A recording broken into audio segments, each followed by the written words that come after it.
anggota Serikat Pekerja.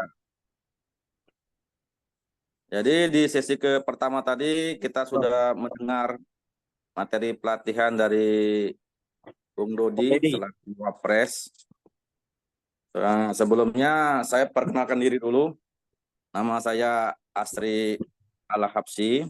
Tadi sudah diterang sama Bung Dodi. Ya, saya orangnya nggak garang-garang banget, tapi kalau diusik saya jadi garang. Saya Ketua SP Riau Paper yang berdomisili di Riau, Pangkalan Kerinci, Kabupaten Pelalawan. Dan juga saya saat ini dipercayakan menjadi Pinpus mengebidangi bagian organizer.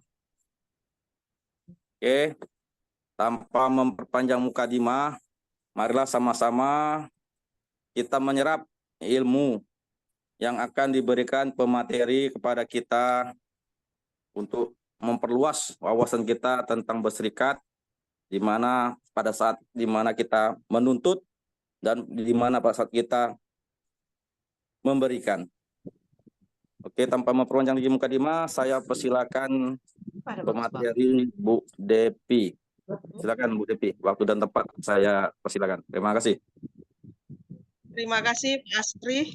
Terima kasih sebelumnya saya ucapkan kepada FSP 2KI yang mana hari ini saya dipercaya untuk memberikan materi kepada kawan-kawan hari ini. Suara saya jelas ya?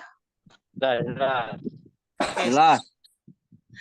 Terima kasih juga saya ucapkan kepada teman-teman yang sudah hadir di siang hari ini. Semoga materi yang saya sampaikan nanti bisa kita diskusikan bersama-sama. Karena saya hanya memantik di sini, selebihnya kita akan melakukan diskusi tentang hak dan kewajiban pekerja dan anggota serikat pekerja. Assalamualaikum warahmatullahi wabarakatuh. Selamat siang untuk kita semua. Perkenalkan, nama saya Devi. Saya di Serikat Pekerja sebagai Ketua Serikat Pekerja Solidaritas PT Tunggal Yunus Estate yang bergerak di bidang perkebunan. Di FSP 2KI saya diberi amanah di bidang pekerja muda, dan di KPBI saya diberi amanah Dewan Perwakilan Wilayah Komite Perempuan atau Divisi Perempuan. Baiklah, agar materi saya segera saya sampaikan dan diskusi kita panjang, saya mulai saja. Fit, boleh dibantu? Oke. Materi yang akan saya sampaikan hari ini yaitu hak dan kewajiban pekerja dan anggota serikat pekerja. Ya, sebagaimana kita ketahui sebagai pekerja minimal kita harus tahu tuh apa kewajiban kita sebagai pekerja dan apa sih hak-hak yang harus kita terima di perusahaan sebagai pekerja. Begitu juga sebaliknya sebagai anggota serikat pekerja, apa sih hak kita sebagai anggota dan kewajiban apa sih kita di serikat pekerja. Next.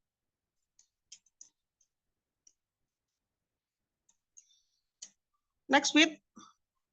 Oke. Pengertian hak pekerja. Segala sesuatu yang secara hukum atau perjanjian kerja menjadi hak bagi seorang pekerja. Hak ini bertujuan untuk melindungi kesejahteraan dan martabat pekerja. Oke, next week. Apa saja sih hak pekerja? Mari kita kupas sama-sama. Hak pekerja, yaitu ada upah yang layak dan tepat waktu. Apa sih yang dimaksud dengan upah yang layak? Tadi pagi sudah disinggung sedikit oleh Bung Dodi. Upah yang layak itu ya upah yang layak untuk pekerja. Atau yang biasa kita terima minimal upah UMK minimal. Dan UMK itu pun upahnya hanya bisa diterima kepada pekerja yang usia kerjanya itu 0 sampai 12 bulan. Sementara upah yang di atas 1 tahun itu harus sudah mengikuti struktur dan skala upah yang mana sudah dijelaskan di peraturan perundang-undangan, dan itu juga sudah dijelaskan juga kepada pemerintah daerah tersendiri ketika sudah memunculkan UMK baru, itu ada tertulis di bawahnya itu untuk pekerja yang di atas 1 tahun menggunakan struktur dan skala upah. Meskipun faktanya di lapangan kebanyakan upah-upah itu masih standar UMK untuk pekerja yang lebih daripada 1 tahun. Dan tepat waktu, bagaimana tepat waktunya? Ya tepat waktu untuk pembayarannya. Setiap bulannya perusahaan membayarkan kita itu di tanggal berapa. Seperti contoh, setiap bulannya itu tepat waktu di tanggal 5. Dan itu tidak boleh tepat. Ya, itu ada BPJS Kesehatan, BPJS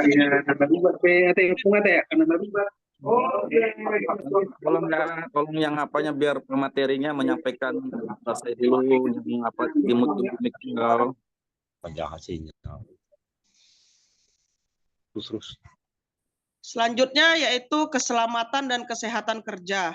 Tadi juga sempat disinggung juga, kesehatan dan selamat kerja itu juga penting, yaitu salah satunya kita menggunakan APD yang ada di perusahaan untuk menjamin keselamatan kerja kita. Nah, kecelakaan-kecelakaan yang akan kita alami pun sudah dijaminkan di BPJS Ketenagakerjaan. Nah, itu juga hak sebagai kita sebagai pekerja. Selanjutnya itu hak cuti. Apa saja sih hak cuti yang harus diterima kepada pekerja? Hak cuti itu mencakup ada hak cuti tahunan, hak cuti haid sebagai perempuan, hak cuti melahirkan, hak cuti ayah ketika istrinya melahirkan, kemudian hak cuti ketika orang tua atau mertua kalau sudah berkeluarga meninggal, hak cuti menikahkan anak, hak cuti juga membaptiskan atau menghitankan anak. Itu bagian dari hak kita sebagai pekerja. Kemudian perlakuan yang adil tanpa diskriminasi. Perlakuan yang adil ini pengusaha harus melakukan adil kepada semua pekerja, tidak membedakan suku A, suku B, dan suku C, atau agama A, agama B, dan seterusnya. Kemudian peluang pengembangan diri. Biasa kita sebut dengan jenjang karir gitu ya. Nah, peluang ini juga hak sebagai pekerja yang mana ketika kita bekerja, itu juga jenjang karir itu juga salah satu yang harus kita terima. Jangan karena kita sudah lama bekerja, kemudian karena kita tamatan kita SMA dibanding dengan anak yang baru, tapi mereka itu sarjana, mereka duluan yang lebih naik, sementara kita sudah berpengalaman yang lama, tapi tidak juga dilihat dari karirnya. Kemudian yang berikutnya yaitu bebas berserikat. Karena salah hak yang sangat penting adalah ketika pekerja itu memiliki kebebasan berserikat. Karena kita ketahui juga berserikat itu adalah hak pekerja yang mana itu tidak boleh dilarang dan tidak boleh juga dipaksakan. Karena hak berserikat itu juga dilindungi oleh Undang-Undang Nomor 21 Tahun 2000.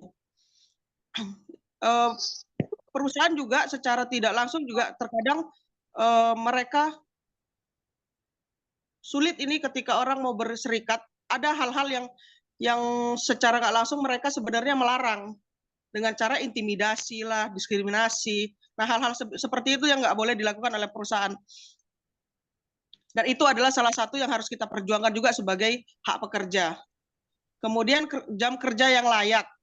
Jam kerja yang layak itu yang mana selama ini, yang dulu pejuang-pejuang buruh kita memperjuangkan salah satunya yaitu hak buruh, jam kerja, yang mana dulu jam kerja 6 jam, jadi dan terakhir mendapatkan 8 jam kerja satu harinya.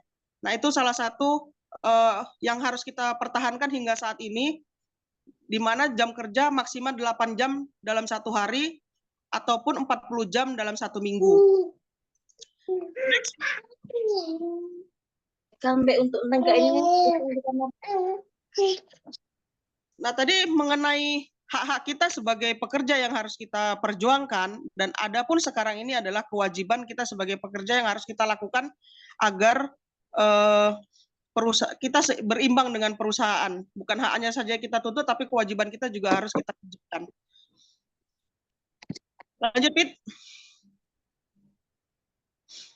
Apa saja sih sebenarnya kewajiban pekerja? Nah, kewajiban pekerja itu ada beberapa macam, ada beberapa hal, yaitu melaksanakan pekerjaan sesuai perjanjian kerja. Ya, pekerjaan yang dilakukan adalah sesuai dengan perjanjian apa yang diberikan kepada perusahaan dan sesuai job desk kita, itu yang kita lakukan sangat baik. Jangan sebisa mungkin tidak melakukan kesalahan agar tidak merugikan perusahaan. Kemudian menjaga kerahasiaan perusahaan. Ini juga kita tidak boleh, walaupun kita sudah berpengalaman, sudah bekerja sangat lama, meskipun kita tidak suka dengan perusahaannya ataupun kita sering berseteru dengan perusahaan, tapi kita tidak boleh juga mengumbar rahasia perusahaan, karena walau bagaimanapun itu masih tempat kita bekerja dan itu selanjutnya kita jaga seperti kita yang memilikinya. Sama halnya juga menjaga nama baik perusahaan, kita tidak membuat onar atau membuat kesalahan-kesalahan yang menimbulkan atau membuat buruk nama perusahaan di luar. Meskipun kita tahu di dalam perusahaan tersebut masih ada nih hak-hak pekerja atau kewajiban-kewajiban perusahaan yang nggak semuanya diberikan kepada pekerja. Tapi walau bagaimanapun kita tidak juga bisa menjelekkan nama perusahaan kita di luar. Kemudian menaati peraturan perusahaan. Nah, setiap perusahaan pasti punya tata cara tersendiri yang harus kita taati. Jangankan di perusahaan, di rumah juga kita memiliki aturan-aturan yang perlu kita taati. Seperti contoh, tidak boleh melakukan kejahatan di dalam lingkup kerja. Tidak boleh melakukan perjudian di lingkungan kerja. Tidak boleh minum minuman keras dalam kerja. Seperti itu. Nah, itu kan kalau kita lakukan itu secara langsung kita juga mendapatkan dampak yang sangat buruk gitu. Kemudian berperilaku sopan dan santun. Ketika kita datang bekerja, sebaiknya sih ya biar enak menyapa dengan sesama teman, kemudian tidak mengolok-olok teman atau tidak membuli sesama teman di tempat kerja, atau juga tidak melakukan keributan di tempat kerja seperti itu, agar suasana juga kondusif dan tidak mengganggu yang lainnya. Oke, selanjutnya Fit. Nah, tadi kita bicara sebelumnya berbicara tentang hak dan kewajiban sebagai pekerja. Nah, salah satu hak tadi adalah kita bebas berserikat. Nah, apa sih sebenarnya serikat pekerja, begitu kan? Serikat pekerja adalah organisasi yang dibentuk dari, oleh, dan untuk pekerja yang bertujuan untuk membela dan melindungi hak serta kepentingan pekerja, meningkatkan kesejahteraan pekerja dan keluarga. Lanjut. Apa saja sih hak sebagai anggota serikat? Nah, bukan hanya pekerja, kita juga berserikat juga memiliki hak ini, kawan-kawan. Apa sih sebenarnya haknya? Hak anggota berserikat ialah perlindungan terhadap diskriminasi. Seperti bukan hanya pekerja, juga kita di serikat juga memiliki perlindungan terhadap diskriminasi. Kita tidak boleh menerima perbedaan-perbedaan antara ras dengan yang agama satu dengan yang lainnya. Karena kita juga berorganisasi tidak boleh membedakan itu. Kita sama. Di dalam bentuk organisasi manapun kita tetap sama. Kemudian hak untuk berpartisipasi dalam kegiatan berserikat. Kebanyakan anggota serikat ini ketika pengurusnya bekerja, banyak anggota yang kurang berpartisipasi. Nah, sekarang sebagai anggota serikat itu memiliki hak berpartisipasi dalam artian apa? Ketika ada pendidikan, ada pelatihan, atau demo sekalipun, itu anggota serikat berhak untuk ikut, dan mereka berhak juga mendapat pendidikan yang mana pendidikan tersebut akan menambah ilmu mereka ketika ada masalah atau ketika ada kasus-kasus yang menimpa mereka sebelum sebelum kasus itu sampai ke pengurus, mereka paham nih, oh ini kasus ini harus diapakan. Jadi dan berpartisipasi kita juga berani untuk bisa membuat diri kita tuh berani berbicara, berani bukan dalam artian melawan ya, tetapi berani berargumentasi kepada atasan kita gitu. Nah, kegiatan-kegiatan serikat yang seperti saya bilang tadi, pendidikan, pelatihan, itu juga sebagai hak mereka sebagai anggota, agar bukan hanya pengurus saja loh yang memiliki ilmu, anggota juga berhak memiliki ilmu gitu. Kemudian hak untuk mendapatkan informasi. Nah, terkadang anggota ini memang kebanyakan mendapatkan informasi itu sulit ya, dan bisa juga antara kelalaian pengurus juga. Kadang ada informasi atau hal-hal yang bersangkutan dengan anggota itu tidak sampai ke anggota serikat. Nah, sebagai pengurus juga harus mengerti juga hak sebagai anggota. Nah, anggota juga berhak itu mendapat informasi dengan cara apa? Bertanya, oh ini ada informasikah ya tentang serikat, atau ada informasikah di serikat pekerja kita? Nah, itu yang harus dipahami juga sebagai anggota serikat. Kemudian anggota serikat juga punya hak itu untuk berunding ketika mereka mengalami kasus. Mereka juga punya hak untuk berunding kepada pengusaha. Selain didampingi oleh pengurus dan juga kepada ketua serikatnya, itu juga anggota serikat berhak untuk berunding, untuk mempertaruhkan atau memperjuangkan hak-haknya sebagai pekerja dan di anggota serikat juga. Nah, salah satunya adalah ketika berunding PKB. Itu bukan hanya pengurus, anggota pun sebenarnya boleh ikut berunding. Karena berunding itu kan sebagai juga pelajaran juga ya, karena bagaimana sih cara berunding yang baik, bagaimana sih cara berunding agar supaya mendapatkan hasil-hasil yang sangat luar biasa. Lanjut, Pit.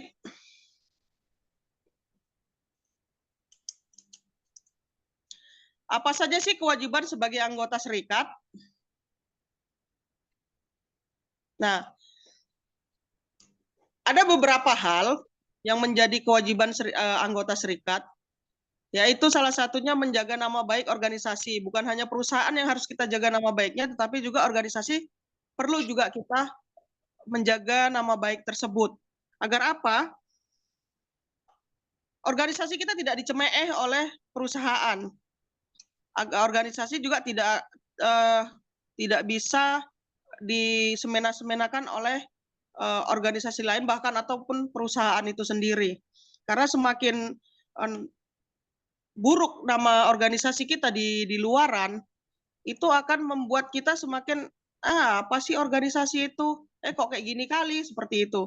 Jadi kita harus tetap menjaga nama baik organisasi. Justru malah harusnya organisasi kita gitu kita tonjolkan, kita kembangkan, dan kita jual nih brand-brand organisasi. Apa sih program-program yang sudah berhasil di dalam organisasi? Apa sih capaian-capaian yang sudah didapatkan atau yang sudah diperoleh oleh organisasi untuk anggotanya, seperti itu.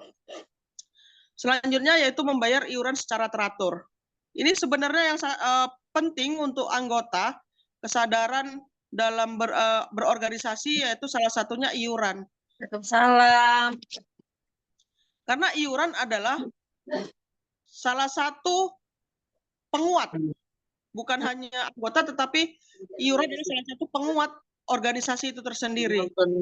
Ketika tidak punya dana ataupun iuran, bagaimana serikat bisa berkembang atau serikat bisa memberikan pendidikan atau pelatihan kepada anggotanya?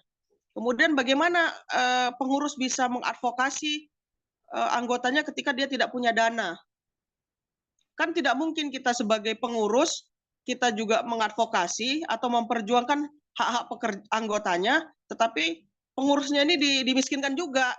harus mengeluarkan udah mengeluarkan tenaga dan pikiran, mengeluarkan juga uang pribadinya. Jangan ya, Dek, katanya kayak gitu ya. Terus kemudian iuran ini juga ketika kita menjadi serikat nih, serikat pekerja. Iuran adalah salah satu yang membuat serikat pekerja itu mandiri. Ketika iuran kita lancar, dan mungkin bukan hanya lancar, angkanya juga lumayan besar ya. Kalau di aturannya sih minimal 1% dari upah pekerja, UMK atau upah pekerja. Nah, iuran juga ini menandakan kita ini serikat yang mampu untuk mandiri. Ketika kita menjadi serikat yang mandiri, kita tidak akan menjadi serikat yang maaf kata mengemis dengan pengusaha atau menerima bantuan-bantuan atau meminta bantuan-bantuan dari pihak luar untuk melakukan kegiatan-kegiatan. Jadi sebisa mungkin kita serikat mandiri dengan iuran dari anggota. Kenapa? Ketika kita menjadi serikat yang mandiri, kita itu tidak akan mudah diintervensi atau tidak akan mudah diintimidasi dengan pihak-pihak lain ataupun pengusaha itu sendiri. Jadi harapan terbesar ketika kita berserikat atau kita memiliki organisasi serikat, kita usahakan iuran itu yang paling penting. Kemudian aktif berpartisipasi dalam kegiatan serikat. Seperti contoh ketika ada pelatihan, ada pendidikan, ini harapannya ke depannya kepada anggota-anggota serikat, ayolah gitu ya. Ini sebenarnya kewajiban kalian dan hak kalian juga sebenarnya. Agar juga dengan cara seperti itu kalian memiliki ilmu dan bukan hanya mengharapkan pengurus yang selalu menyelesaikan masalah-masalah yang ada di lingkungan kerja gitu. Jadi ketika ada kegiatan,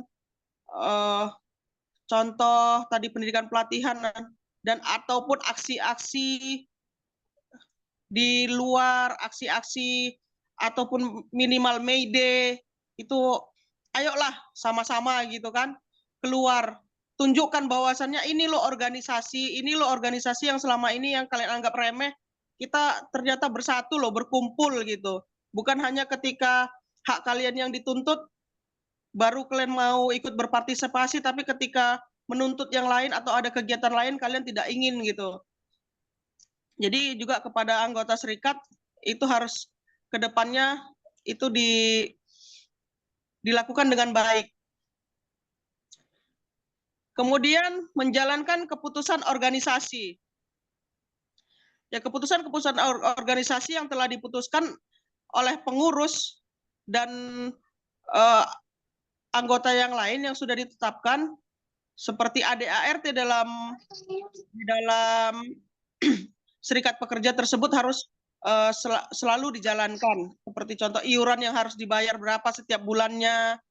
Kemudian ketika ada pendidikan dan pelatihan harus diikutin. Kemudian tidak boleh melanggar aturan-aturan yang sudah ditetapkan. Kemudian tidak berkhianat kepada serikat.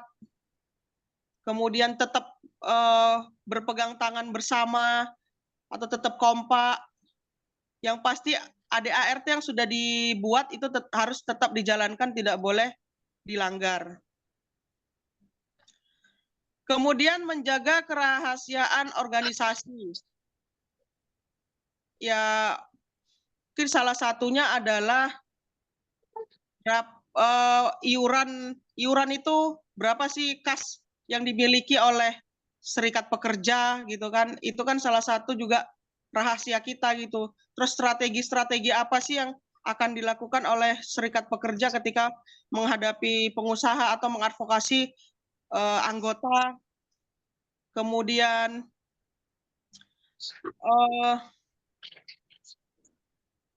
cara-cara organisasi mengorganisir anggota baru atau tidak membocorkan atau tidak menjelek-jelekkan organisasi kita ke pihak luar yang mana mereka nanti akan bisa menyusup atau malah memprovokasi organisasi kita tersebut. Selanjutnya, Fit. Belum habis kan? Oke. Kenapa sih kita perlu berserikat? Karena di dalam berserikat kita sudah pasti ya akan mendapatkan perlindungan hukum. Seperti yang saya sebutkan tadi, berserikat kita dilindungi di dalam Undang-Undang Ketenagakerjaan Nomor 21 Tahun 2000. Selanjutnya yaitu meningkatkan kesejahteraan, yang mana sebelum kita berserikat, yang pastinya kita tidak tahu nih, kebanyakan sih ya, sebelum orang berserikat itu, pekerja itu nggak tahu sih apa sih hak dan kewajibannya, apakah selama ini hak dan kewajiban kami sebenarnya sudah terlaksana atau belum, atau sudah dilakukan belum dengan pengusaha. Kemudian PHK secara sepihak itu lebih mudah dilakukan oleh pengusaha ketika kita tidak berserikat dibandingkan dengan serikat. Upah-upah kita apakah sudah diberikan yang layak atau belum dengan perusahaan. Kemudian yaitu memperluas jaringan. Ya, seperti pekerja ketika dia sudah berorganisasi memiliki serikat pekerja. Nah, serikat pekerja kemudian berafiliasi ke federasi.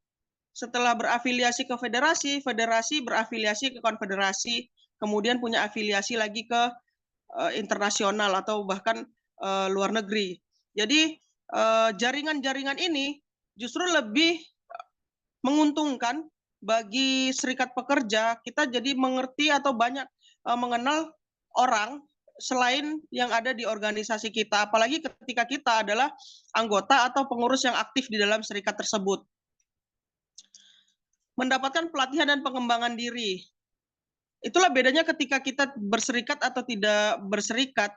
Kita yang tidak berserikat monoton, hanya tahu kerja, kerja, dan kerja saja. Sementara kita berserikat mendapatkan pelatihan dan pengembangan diri itu adalah sesuatu hal yang luar biasa. Bukan hanya berlatih mengenai hal pekerjaan saja, tapi kita melatih apa sih yang ada di Undang-Undang Ketenagakerjaan, apa sih yang kita lakukan ketika kita diintimidasi oleh pengusaha, apa sih yang kita lakukan ketika hak kita sebenarnya tidak diberikan sesuai yang berlaku oleh perusahaan. Dan pengembangan dirinya ketika kita menjadi semisal contoh nih, anggota serikat, kita bisa memasuki lingkup pengurus serikat. Nah, ketika kita berafiliasi ke federasi, kita juga bisa mengembangkan, bisa bergabung ke dalam pimpinan pusat federasi. Bahkan di konfederasi pun kita bisa mengembangkan lagi, kita berkecimpung lagi di dalam itu. Yang pasti kita memiliki keinginan dan kemauan diri yang sangat luar biasa. Kalau itu tidak ada dari diri kita pun, itu akan sama aja juga sia-sia. Jadi kembali ke diri kita masing-masing dan keyakinan kita masing-masing, tapi kita seperti apa yang kita inginkan. Kemudian suara yang lebih kuat dalam berunding. Ketika kita menjadi pekerja saja, ketika kita mengalami kasus, itu akan sulit untuk memenangkan kasus tersebut. Tapi ketika kita berorganisasi, kita jauh lebih mudah dan bisa lebih kuat untuk memenangkan kasus tersebut karena kita tidak sendiri lagi. Kita sudah beramai-ramai, bahkan kita sudah bisa berunding, bukan hanya perundingan bipartit, tapi kita juga bisa tripartit dengan lebih mudah karena kita banyak. Dan lebih kuatnya di situ bukan satu orang yang menghadapi, tapi bisa lebih banyak menghadapinya ke manajemen. Jadi ketika kita di organisasi kita juga tidak sanggup, contoh tidak bisa memenangkan, kita bisa meminta bantuan kepada federasi, bahkan konfederasi. Disitulah keunggulan ketika kita berserikat. Selanjutnya, sebelum terima kasih jangan dibuat dulu ya. Nah, ini saya ada tambahan sedikit. Ini kan ketika kita bicara hak dan kewajiban sebagai pekerja dan sebagai serikat, pasti ada dong di serikat itu bagaimana sih kita bisa atau bagaimana sih cara kita menarik teman-teman kita yang belum berserikat, ataupun bagaimana sih kita tetap mempertahankan teman-teman yang sudah berserikat agar mereka tidak mengundurkan diri dari serikat kita, dan teman kita yang belum berserikat ini tertarik dengan kita. Ini sebenarnya bidangnya Bung Asri ya, tadi sempat disampaikan sebelumnya oleh Bung Dodi. Itu kemarin juga saya ada pelatihan dan pendidikan itu kepemimpinan pekerja muda. Nah, saya juga berhubung saya di bidang pekerja muda, saya juga mengajak teman-teman yang saat ini adalah pekerja muda itu untuk mendominasi atau didominasikan karena sebagai regenerasi kita ke depannya. Nah, bagaimana sih caranya kita untuk mengorganisir mereka? Yaitu kalau yang saya pelajari, ketika kita mengorganisir teman-teman, itu kita sadarkan dulu mereka. Sadarkan dulu mereka, dan pelan-pelan kita ngasih pendidikan ke mereka. Penyadarannya seperti apa? Ya kita kasih tahu nih, organisasi itu apa sih, mengapa, dan bagaimana tujuannya apa. Ya seperti saya sampaikan tadi juga. Nah, kemudian berikan pendidikan-pendidikan. Pendidikan yang seperti apa? Pendidikan tentang ketenaga kerjaan, pendidikan tentang hukum-hukum ketenaga kerjaan, hak-hak mereka apa, kewajiban mereka apa. Kemudian bisa kita jual brand dengan mereka. Kita berikan apa sih, di organisasi kami ini telah pernah memenangkan kasus A, B, C, D. Nah, seperti itu. Karena dengan begitu, mereka kan pasti akan berpikir, oh iya, ketika kita tidak berorganisasi, kita tidak bisa ngapa-ngapain. Tetapi kita berorganisasi bisa nih, kita mengadvokasi, ini loh sebenarnya masih yang belum diberikan perusahaan, gitu. Kemudian, bentuk struktur dan organisasi. Nah, ketika mereka sudah mau nih bergabung ke serikat, libatkan mereka untuk menjadi pengurus serikat, agar mereka juga mempunyai keyakinan, oh saya betul di serikat ini ternyata seperti ini, seperti ini. Jadi dengan secara langsung pun, pasti dia akan bercerita juga dengan teman-temannya yang belum mengikuti serikat. Kemudian tetap melakukan koordinasi dan komunikasi kepada teman-teman yang belum berserikat, ya seperti kayak di FSP 2KI kita punya studi circle, itu juga saya lakukan studi circle kepada anggota-anggota yang belum mau berserikat. Sebenarnya peluang kita untuk merekrut anggota itu sebenarnya masih banyak ya. Akan tetapi kita memang tidak bisa pungkiri perjuangan kita untuk merekrut mereka itu memang harus sangat luar biasa. Dengan berbagai cara kita akan lakukan. Karena apa yang kita lawan sekarang itu adalah pengusaha. Karena di satu sisi pekerja-pekerja ini masih takut berserikat karena mereka takut untuk di PHK. Yang mana kita ketahui peraturan pemerintah tentang ketenaga kerjaan ini kan sangat luar biasa. Bisa aja dengan segampang dan semena-mena mereka mem-PHK pekerja. Dan komunikasi, tetap lakukan komunikasi secara berkala kepada mereka agar mereka juga tidak merasa sendirian.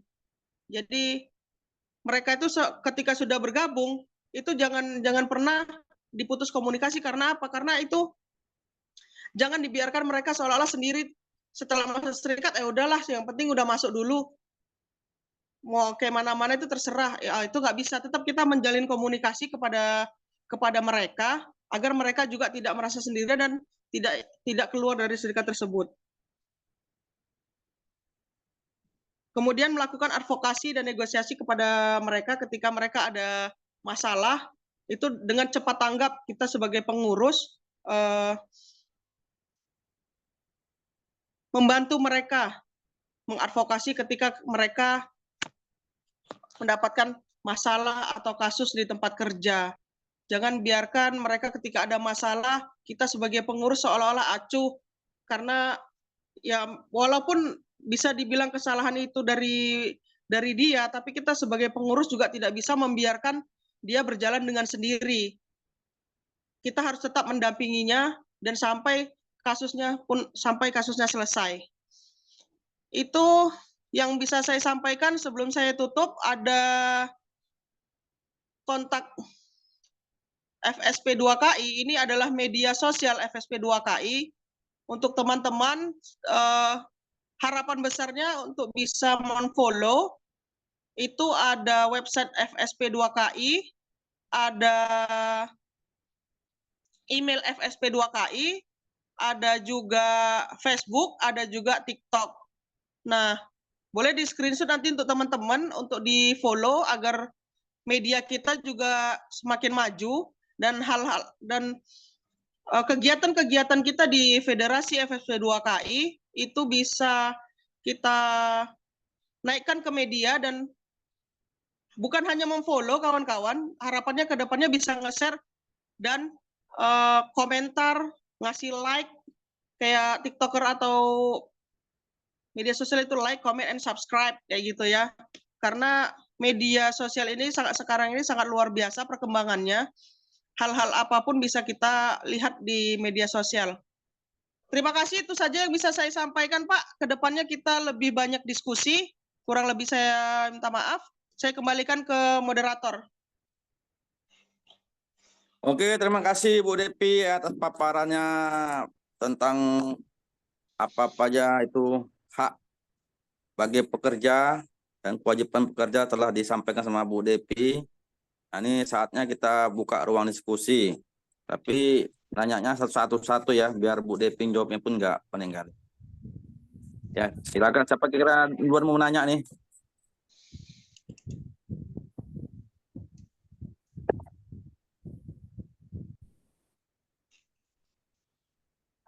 Ya, Bu Devi, ini ada pertanyaan di kolom chat dari Bu Firmadona dari SPD Jambi. Bu Devi, saya bisa minta filenya, Bu, bagus banget, mudah dimengerti, pas untuk training ke anak baru.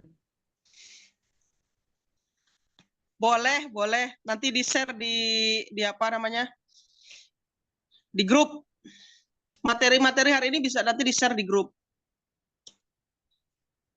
Semangat Bu Firma di Jambi.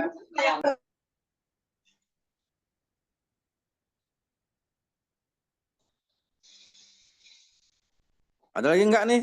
31 peserta. Masanya Bu Primadona aja yang nanya.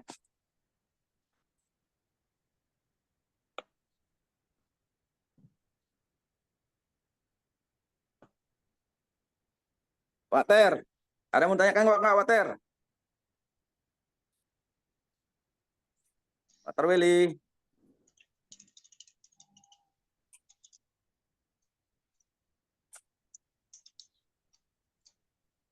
Mereka terkesima Lanjut dulu Pak Ketua. Bu Depi. Lanjut dulu Ketua. Mau kemana?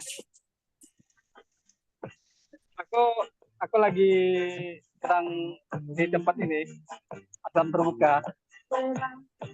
Tetap monitor. Alamak, sungai pula dia rupanya. Yalah, hati-hati Nah, kita Water, bisa mancingnya. Hati-hati. Oke ya, lanjut aku tetap monitor ya. Yuk.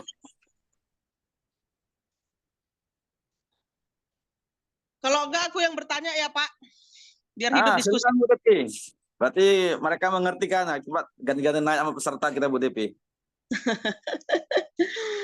Nah, menurut kawan-kawan,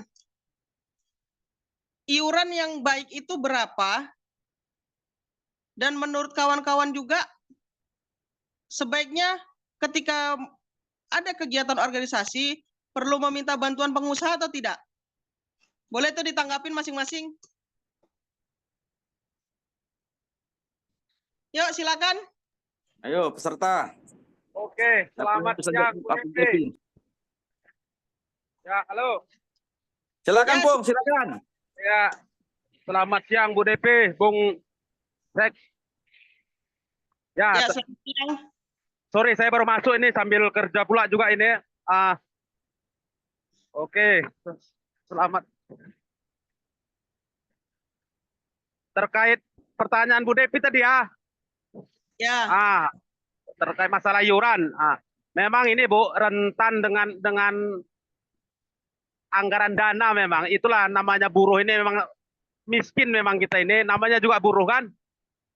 Tetapi yang namanya komitmen seharusnya itu diawali dari diri sendiri memang. Berapapun iuran seharusnya kalau memang sudah disepakatin itu seharusnya sudah tanpa ada paksaan atau apa itu sudah berjalan sebenarnya. Tapi secara umum memang itulah sifat manusiawi memang Bu. Ketika problema ada permasalahan dia baru sadar akan butuhnya orang lain. Tapi ketika dia tidak ada permasalahan saya rasa memang dianggapnya tidak ada baik-baik saja. Seperti itu kira-kira pandangan saya pertama dulu Bu. Terkait iuran ini Bu. Oke, terima kasih. Kembali Bu. Terima Terima kasih. kasih, Bung Hendra. Oke, Bu Devi, silakan dijawab. Ya, terkadang kalau menurut saya iuran ini kan ada yang sistemnya manual dan sistem otomatis. Nah, sistem yang manual ini yang terkadang yang susah dijalankan secara komitmen. Nah, secara otomatis yang melalui payroll itu ya mudah-mudah saja. Cuman kan pertanyaannya berapa sih layaknya sebenarnya kita untuk menjalankan iuran agar organisasi kita juga tetap berjalan? Dan apakah kita perlu nih meminta bantuan kepada perusahaan ketika kita membuat sesuatu kegiatan organisasi? Nah, saya juga sepakat dengan Bung Hendra karena di serikat kami juga itu masih manual ya. Angkanya sudah disepakati sesuai. Yang jadi permasalahan adalah ketika iuran itu tidak tepat waktu membayarnya. Itu yang terkadang menjadi kendala kepada pengurus juga untuk kan nggak mungkin tiap bulan menagih kepada anggota gitu kan karena sifatnya manual gitu. Dan kesadaran itu memang harus penting. Karena apa? Tanpa harus diminta pun mereka harusnya sudah tahu ini kewajiban mereka tiap bulannya apa gitu. Nah, ketika perjuangan mereka itu kita sama-sama orang kebun ya Pak Indraya mungkin ya. Kita bisa sama-sama sharing di sini.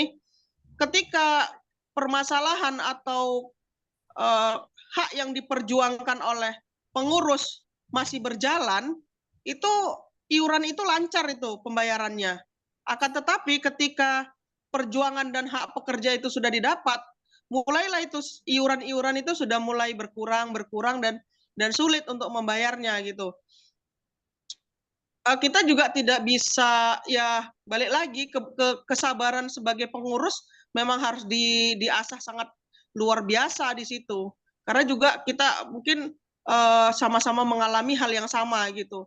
Ketika sudah hak itu diperjuangkan dan berhasil, jadi mereka seolah-olah sudah sejahtera nih dan sudah mulai sedikit banyaknya serikat itu sudah ya berjalan dengan apa adanya, tidak gairahnya itu sudah tidak hampir sama dengan yang sebelum perjuangan itu didapatkan gitu.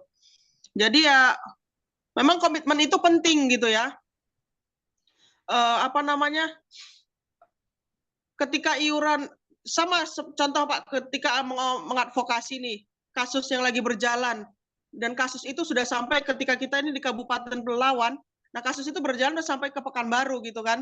Nah, itu kan ke Pekanbaru itu kita menggunakan biaya tuh, menggunakan dana. Nah, ketika iuran itu tidak ada, tidak sesuai dengan komitmen, bagaimana nih pengurus mau jalan ke sana? Kan pasti akan terhambat. Kan tidak mungkin juga uang pengurus yang harus dikeluarkan sementara tenaga dan pikiran itu juga sudah kita keluarkan. Jadi mudah-mudahan ke depannya ini usulan, coba ajak Pak diskusi anggota, dikasih pengertian, dikasih pemahaman kepada anggota dengan iuran ini gitu. Kalau bila perlu Bapak mengundang saya, boleh saya bisa datang ke tempat Bapak. Oke Pak Hendra. Ada lagi, Pak? Mana Pak Oke, Hendra? oke, terima kasih Bu. Sepertinya memang begitu memang nasib orang kebun ini kan. Kami juga masih menggunakan manual tuh sistem pembayaran iuran COS itu. Dan kendalanya seperti yang apa yang Ibu sampaikan memang terkait COS ini memang perlu penekanan. Kenapa? Ya, mungkin Bu Devi tahu sendiri saat ini kami lagi dalam problema permasalahan kan. Iya. Dua orang pengurus kami yang masih dalam tahap mediasi dan belum sampai penyelesaian belum berakhir dan itu butuh biaya yang besar ekstra dan sampai saat ini terus terang kami sebagai pengurus memang kocar-kacir kalau untuk dana itu. Kenapa? Kita serikat masih baru, terjadi kendala seperti itu dan iurannya masih minim. Permasalahan juga harus tempuh sampai ke provinsi, kabupaten, kota. Mungkin 1 minggu 2 atau 3 kali kami harus melakukan dinas. Tapi itulah namanya perjuangan kan ya sampai saat ini memang kalau itu ya kita akuin memang ampun kita. Itulah pentingnya memang rekan-rekan dari luar daripada federasi seperti federasi kita kawan-kawan yang lain. Memang perlu seperti yang Ibu sampaikan ada juga tuh bagusnya sarannya Bu artinya suatu saat boleh tuh kita sharing-sharing kita undang untuk menyampaikan mungkin karena problemanya kan seperti itu. Ya. Dengannya pemotongan iuran manual tadi memang tidak bisa kita komitmen keterlambatan, ada kendala yang lain-lain dan itu memang menyebabkan untuk akomodasi urusan organisasi serikat khususnya kita pasti tidak sebagaimana mestinya bisa berjalan kan seperti itu Bu. Mungkin nanti ke depan kita bisa diskusi lebih lanjut bagaimana teknik-tekniknya. Saya rasa saya apresiasi dan saya dukung itu Bu. Terima kasih Bu Devi. Kembali ke forum Bu. Izin Bu Devi, Bung Asri. Ya, Bung Dipa. Ya, siap lanjutkan. Ya, makasih ya. Saya tertarik dengan pertanyaan Bu Devi tadi mengenai berapa iuran ya untuk serikat pekerja ya. Ya di sini saya ingin berbagi ya pengalaman waktu saya jadi salah satu ketua di serikat pekerja anggota kita ya, di mana saya menerapkan iuran itu kami tetapkan di dalam ADRT yaitu 1% dari upah pokok ya. Yang pertama.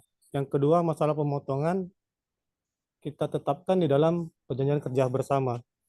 Jadi semuanya mengikat ya. Nah, terus tertarik mengenai iuran tadi, kenapa kami memilih 1% dari upah? Yang pertama adalah ajas keadilan. Ajas keadilan bagi kita para anggota nanti serikat pekerja itu sendiri. Pada saat nanti kenaikan upah, kan biasanya ada yang namanya kenaikan upah penghitungan persentase juga kan. Artinya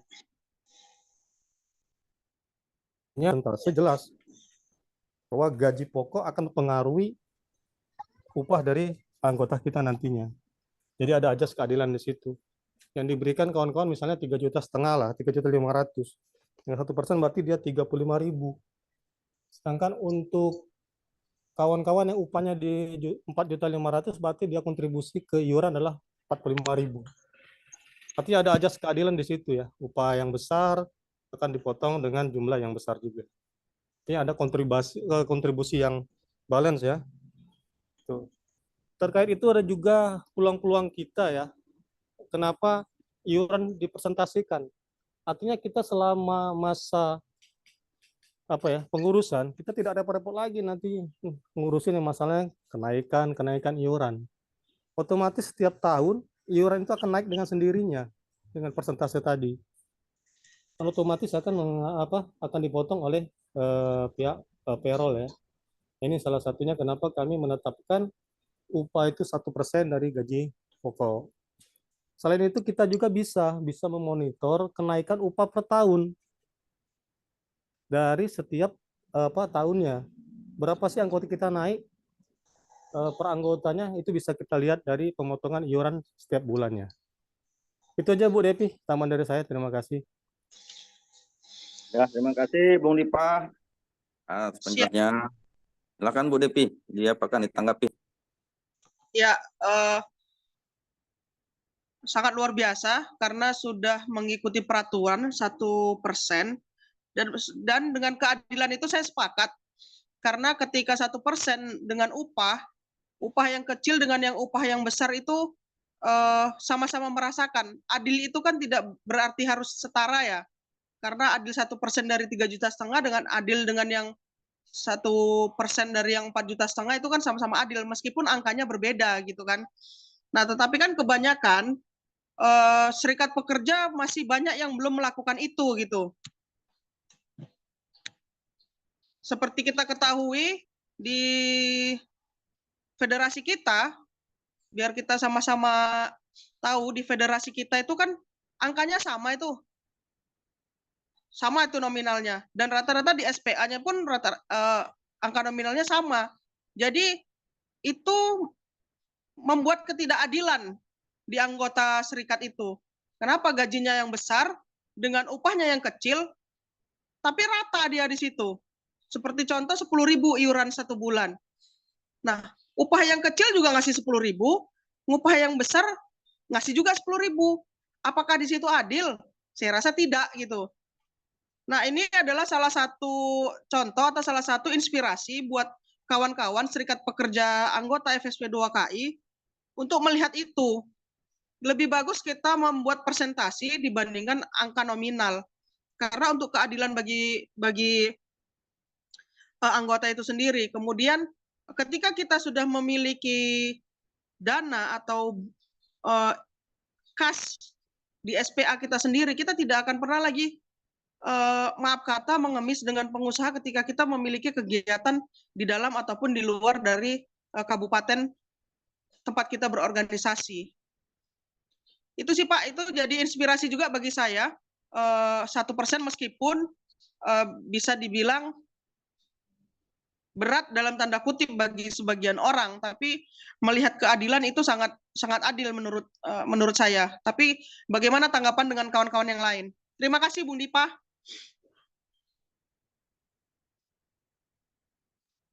Terima kasih Bu Devi. Penjelasannya. Asri, ada Ya, pertanyaan sampai di tadi. kolom chat. Lanjut. Ayo malah. Ada kok itu di kolom chat Pak Rahmat Huda tuh bertanya. Ya, saya sudah baca tadi karena masih membahas tentang upah, saya masih keep dulu itu. Ini ada, mau saya baca Pak Asri sekalian? Ya, silakan Bu Devi, silakan. Ya, ini Bung Rahmat Huda ini kan sama-sama di bidang pekerja muda nih. Jadi beliau nanya nih, bagaimana strategi kita di lapangan supaya pekerja muda terutama Gen Z menjadi anggota, bahkan menjadi pengurus serikat pekerja nantinya. Karena fakta di lapangan serikat pekerja tidak menarik bagi kaum Gen Z.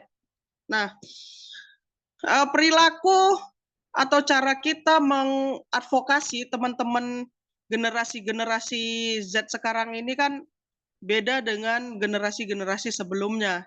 Nah, sekarang lebih kita kalau untuk merekrut mereka lebih ke banyak menerima atau banyak mendengar apa sih yang diinginkan oleh generasi-generasi muda kita gitu kan. Apa sih yang mereka harapkan dengan pasti banyak pertanyaan, apa sih keuntungan kita menjadi anggota serikat? Apa sih kelebihannya? Pasti seperti itu. Nah, kalau kita bicara keuntungan berserikat, ya seperti kita tahu kita dilindungi oleh hukum dan kita lebih banyak dan lebih kuat ketika kita mengadvokasi sesuatu hal atau kasus, dan kita juga bisa berunding. Bahkan PKB itu adalah undang-undangnya antara serikat pekerja dan pengusaha. Kan itu suatu hal keuntungan kita sebagai pekerja ataupun serikat pekerja bisa membuat undang-undang, bukan hanya anggota DPR yang sekarang ini lagi carut-marut ngurusi membuat undang-undang dalam satu malam gitu. Itu. Terus kemudian apa sih yang diinginkan oleh Gen Z? Ya mungkin salah satu dengan hobi mereka, contoh hobi bola, contoh hobi mereka main game, seperti yang disampaikan oleh Bung Huda tadi. Ikuti aja keinginan mereka, tapi dengan menyisipkan sedikit-sedikit pendidikan ke mereka agar supaya mereka juga bisa terbuka itu pola pikirnya. Ilmu-ilmu tentang ketenagakerjaan, ketika berserikat dengan tidak berserikat apa sih perbedaannya, seperti itu. Nah, ketika mereka sudah mulai tertarik ini, ikut atau libatkan mereka ketika ada pelatihan, ketika ada pendidikan di SPA tersebut, undang mereka dan dengarkan apa sih pendapat mereka tentang serikat seperti itu. Nah, setelah sudah itu bisa juga seperti yang saya bilang tadi, serikat kami sudah pernah atau menjual keberhasilan lah di dalam serikat tersebut.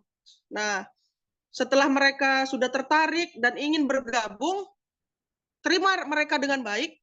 Nah, kemudian libatkan ketika ada kegiatan-kegiatan, bahkan libatkan juga sebagai kepengurusan gitu. Karena yang saya dengar dari pekerja muda ini atau anggota-anggota serikat muda, mereka merasa kayaknya kok kenapa yang maaf kata nih asik yang tua-tua terus, kenapa kita yang muda ini tidak dilibatkan? Nah, itu juga sebagai masukan buat pengurus-pengurus ini yang sudah lebih senior, kasihlah kesempatan kepada pekerja-pekerja muda ini untuk menjadi anggota serikat, agar mereka pun punya semangat dan punya keinginan kuat untuk berserikat. Karena walaupun bagaimana, pekerja-pekerja atau anak-anak muda ini loh akan menjadi regenerasi yang senior-senior ini ke depannya gitu. Jangan merasa mereka kayak serasa terintimidasi nih di serikatnya sendiri gitu, tidak punya peluang gitu. Padahal sebenarnya ikut berserikat itu biar bisa juga mengembangkan diri gitu. Jadi itu yang harus diperhatikan, libatkan mereka dan masukkan mereka ke dalam kepengurusan serikat pekerja. Itu sih Bung Huda, silakan ditanggapi. Silakan Bung Yuda tanggapi.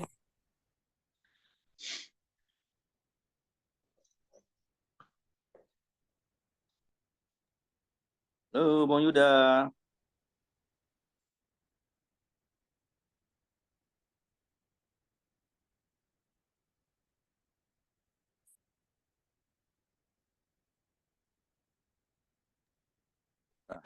Ada lagi nih.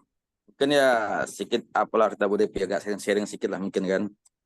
Mungkin ya sebagiannya ada pengurus serikat di serikat pekerja antah berantah lah kita bilang lah ya.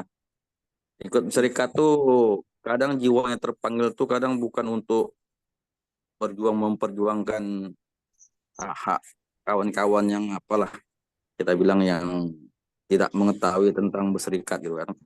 Tapi ikut berserikat tuh kadang sebagian serikat pekerja antah berantah tuh hanya sebagai biar bisa pelenang-pelenong sana sini itu aman dari macam kayak sanksi-sanksi yang apa gitu-gitulah. Mungkin itu menurut saya ya kan, mungkin ya bisa jadi namanya pemikiran bisa jadi salah bisa jadi benar kan. Kan begitu Bu Devi. Oke kawan-kawan, yang lain nih mana nih? Silakan tanya sama Bu Devi. Itu di kolom chat ada Bung Dedi Cahyadi dari Sumatera Selatan. Oh iya ya. Mang Dedi, silakan Mang Dedi. Aku sih siap aja Pak diundang, yang penting akomodasinya ditanggung semua gitu. Enggak, aku share sedikit ya Bung Dedi Cahyadi, walaupun ini apa namanya ya masih dalam konteks sih sebenarnya. Ketika kita bicara tentang perkebunan, apalagi kelapa sawit, itu sebenarnya perjuangannya sangat luar biasa. Masih banyak hak-hak pekerja sebenarnya tidak perlu harus dirundingkan, yang sesuai dengan ketentuan undang-undang aja mereka tidak menjalankan gitu. Apalagi yang tidak apa namanya dibuat di undang-undang gitu. Seperti contoh aja yang salah satu contoh lah kita bilang status kerja gitu ya. Dulu mungkin saya sedikit cerita story ya. Dulu sebelum kami berserikat, kami tidak tahu itu apa status kerja atau hubungan kerja dengan antara pekerja dan perusahaan itu seperti apa gitu kan. Nah, selama ini kan taunya cuman karyawan dan anak harian gitu. Cuman itu aja, kerja dan kerja. Tapi setelah kami belajar tentang serikat pekerja, kemudian kami diajari apa sih undang-undang ketenagakerjaan, apa sih status kerja yang kita tahu. Setelah kami tahu ternyata hubungan kerja itu cuma ada 2, PKWT dan PKWTT gitu kan. Perjanjian kerja waktu tertentu dan perjanjian kerja waktu tidak tertentu. Nah, apa sih yang disebut dengan PKWT dan apa sih yang disebut dengan PKWTT gitu kan. Kami pelajari lah itu undang-undangnya. Nah, setelah kami pelajari, kami diskusikan lagi kepada senior yang sebagai saat itu pembimbing kami untuk membentuk suatu serikat gitu kan, sebuah organisasi serikat pekerja. Kami pelajari. Nah, kami flashback ini ke anggota gitu. Oh, ternyata ini sebenarnya sudah harus PKWTT ini. Nah, disitulah ada waktu itu sekitar 26 orang anggota itu di perusahaan masih status PHL, perjanjian harian lepas, yang mana seharusnya bertahun-tahun yang lalu mereka secara otomatis sudah PKWTT nih. Karena ketidaktahuan kami, jadi ada yang sudah 8 tahun, 7 tahun, 5 tahun, 4 tahun, itu statusnya masih PHL terus kan. Nah, setelah itulah kami data, kami masukkanlah itu setelah diskusi, kami masukkanlah itu sebagai perundingan. Perundingan awal yang lumayan alot sebenarnya, itu ada kurang lebih sekitar 6 bulan kami memperjuangkan itu. Berapa kali kami melakukan pertemuan dari mulai manajemen setempat bahkan sampai pusat pun turun untuk memperjuangkan itu. Nah, mereka berdalih nih, kami tidak punya perusahaan, tidak punya uang untuk mengangkat mereka menjadi, kalau di perkebunan itu istilah karyawan tetap SKHU, sistem kerja harian, upah harian. Jadi nggak ada uang, nggak ada bla bla bla bla bla, cerita mereka dengan alasannya yang beraneka ragam gitu kan. Tapi karena dengan keyakinan kami sebagai pengurus, ini harus menang karena itu sesuai dengan undang-undang, bukan. Dan di dulu itu ada BSPS ya, kerjasama perjanjian kerjasama perkebunan Sumatera itu. Kita juga tidak ingin mengubah status mereka. Nah, kami mau naikkan ke tripartit, ke Dinas Tenaga Kerja Kabupaten. Nah, saat kami ingin berangkat ke kantor dinas kabupaten, Dinas Tenaga Kerja Kabupaten, kami di-hold di situ, di kantor. Diajak berunding. Dan di situ mereka menyepakatinya. Nah, saat itu kan kesepakatan itu biasanya kalau PKWTT itu ketika dirubah statusnya, itu cuti berjalan setelah 1 tahun bekerja, gitu kan. Nah, saat itu kami minta ubah semua status jadi PKWTT, dan di saat itu juga cuti tahunan harus diberikan. Semua hak-hak yang ada didapatkan oleh PKWTT itu diberikan kepada mereka. Di situ deal semuanya. Jadi itulah dilema kita ketika bekerja di perkebunan. Kalau kita tidak paham undang-undangnya, kita tidak punya keberanian untuk melawan itu, yang alhasil kita akan tetap dibodoh-bodohi terus dengan mereka gitu. Nah, sekarang yang jadi permasalahannya adalah status kerja itu bukan PKWT lagi, PKHL dia, perjanjian kerja harian lepas. Nah, itu juga lagi kami pelajari dan mulai kami rencanakan untuk mengadvokasi anggota. Ada sekitar 3 orang lagi itu yang masih status PKHL. Nah, di situ pun belajar lagi apa sih yang disebut dengan PKHL, meskipun di PP 35 itu masih tetap PKWT dan PKWTT juga dia. Dan dia bisa dipekerjakan harian lepas apabila pekerjaan tersebut itu berubah-ubah, dan kalaupun dia tidak selesai dalam waktu 5 tahun, pekerjaan tersebut itu bisa diperpanjang. Kalau tidak salah, boleh dikoreksi nanti tulang Nelson, karena juga undang-undang saya juga harus baca, karena undang-undang ini kita harus pahami betul isi, dan karena dia naik turun dia ketika kita bicara dengan peraturan perundang-undangan. Nah, yang saya baca juga di situ ketika yang namanya pekerjaan tidak yang tetap itu tidak boleh dibuat PKWT atau dikontrak. Ketika pekerjaan itu tetap dan tidak tahu ujungnya habis, itu sebenarnya tidak boleh gitu. Tapi kan faktanya mereka tetap melanggar itu gitu. Jadi itu yang harus diperjuangkan ketika kita berada di bidang perkebunan. Kalau kita tidak jeli, ya selesai, kita akan begitu-begitu aja. Itu Bung Deddy yang bisa saya sampaikan. Nanti kalau ada waktu ke Palembang, mungkin bisa singgah ke teman-teman yang ada di perkebunan. Gitu. Bagaimana Bung Deddy?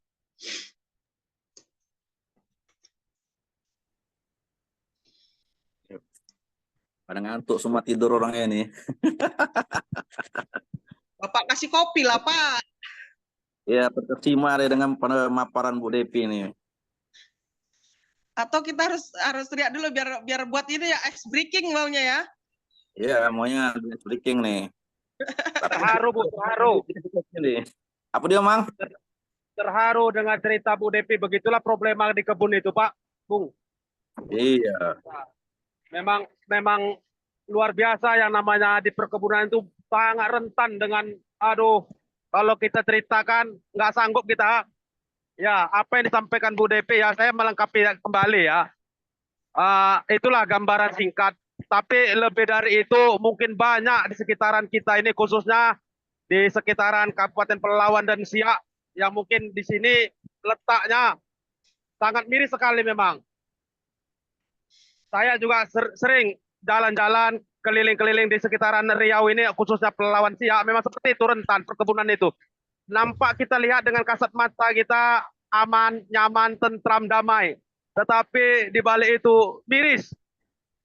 Miris. Indonesia sudah merdeka 79 tahun, tetapi banyak manusia yang diperbudak khususnya di perkebunan. Masih banyak memang. Tapi kita tidak sadar itu, akal hal itu. Kenapa? Ketika kita berusaha untuk mensuarakan apa yang menjadi hak kita, kita akan takut. Kenapa? Dengan zaman yang sekarang susah mencari pekerjaan, itu menjadi problema. Kenapa? Untuk mempertahankan hak saja, mempertanyakan hak aja, kita sudah dianggap sebagai penjahat oleh perusahaan. Ya, nah seperti itulah. Kalau di perkebunan asik sebenarnya kan Bu Devi, asik. Tantangannya luar biasa, Pak. Luar biasa. Saya sudah ngalamin yang di PHK, sudah saya alamin, dan membela hak kawan-kawan juga sudah dialami sampai harus dipenjara, Bu, untuk di perkebunan ini. Sungguh luar biasa. Miris kita. Tapi kalau ditanya untuk bagaimana kelanjutannya, apakah kapok, jerah, ya mungkin kita bilang sampai saat ini nggak ada kata kapok, nggak ada kata menyerah kan. Tapi memang perlu apapun ceritanya, sekuat apapun memang harus. Artinya apa? Kebersamaan, solidaritas itu memang itu yang perlu di perkebunan. Kenapa? Rentan di perkebunan ini mereka mencari posisi aman itu lebih baik diam. Itu yang saya khususnya, Bu. Mereka dengan posisi aman dan nyaman itu harus diam. Ketika mereka bersuara, maka itu posisi mereka tidak akan nyaman. Dari dulu sampai sekarang memang seperti itu. Kalau kita lihat problema di perkebunan. Dan kira-kira solusi apa? Ini sambil diskusi kita. Solusi apa kira-kira yang bisa kira-kira kita terapkan untuk di perkebunan khususnya. Dengan zona yang dirasakan karyawan-karyawan itu aman itu adalah dengan diam. Bagaimana cara untuk membuka pikiran kawan-kawan itu? Kira-kira sambil diskusi saya bertanya kepada kawan-kawan lah. Terima kasih.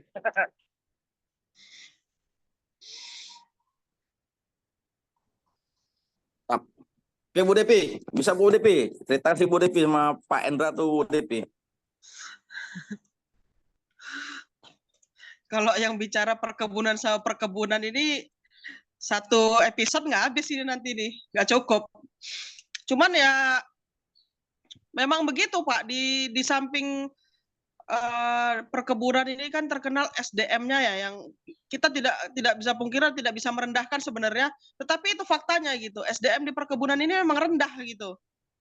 Karena apa, dari segi pendidikan saja pun maaf kata itu rendah, dan cara pola pikirnya itu juga tidak berkembang. Nah, bagaimana caranya? Mungkin saran yang saya berikan atau nanti bisa saran dari teman-teman yang lain, sering ajak diskusi ataupun berkomunikasi. Karena apa, dengan begitu mereka sedikit banyaknya akan terbuka pemikirannya, biar pendidikan-pendidikan, oh ini loh sebenarnya yang harus dilakukan, oh ini loh sebenarnya yang sebagai hak pekerja kita sebagai serikat pekerja akan kuat ketika anggota kita juga kuat. Untuk mengandalkan pengurus saja, Pak, ampun. Jangankan Bapak, saya aja yang baru berserikat, untuk membela hak anggota saya sudah dicap pengkhianat dan provokator. Dan sampai detik ini, pimpinan perusahaan itu tidak mau diajak berunding dengan saya, Pak. Jangankan berunding, diajak untuk berdiskusi untuk kemajuan perusahaan aja tidak mau. Bagaimana diajak berdiskusi tentang pengembangan serikat yang kami minta supaya perusahaan itu membebaskan pekerja untuk berorganisasi gitu. Nah, itu sebenarnya memang kan kita tahu, Pak, perkebunan ini sistem kolonial ya, kolonial Belanda. Ya makanya maaf kata ini orang kebun ini udah kita bilang bodoh, mau juga dibodoh-bodohin gitu. Nah, kita yang sudah lebih berkembang ini bagaimana cara untuk mencuci atau mencerdaskan isi dari kepala mereka supaya mereka itu tidak hanya dibodohin terus gitu. Ayo kita berkembang sama-sama pintar gitu kan. Jangan hanya mau disuruh, diperintah dan ditindas gitu. Saatnya kita melawan gitu. Cuman ya balik lagi seperti yang Bapak bilang, kebanyakan mereka juga diajak, yang berani hanya 1 atau 2% dari jumlah anggota itu udah mantap. Jangankan anggota, pengurus sendiri aja pun hanya bertitelkan pengurus tapi lebih banyak mencari aman gitu. Nah, dan saya juga kemarin juga sudah, kita dibilang capek, dibilang jerah, sebenarnya enggak, tapi merasa lebih kecewa dengan diri sendiri, kecewa dengan anggota gitu. Kenapa dulu kenapa dulu ketika kita membangun serikat itu kita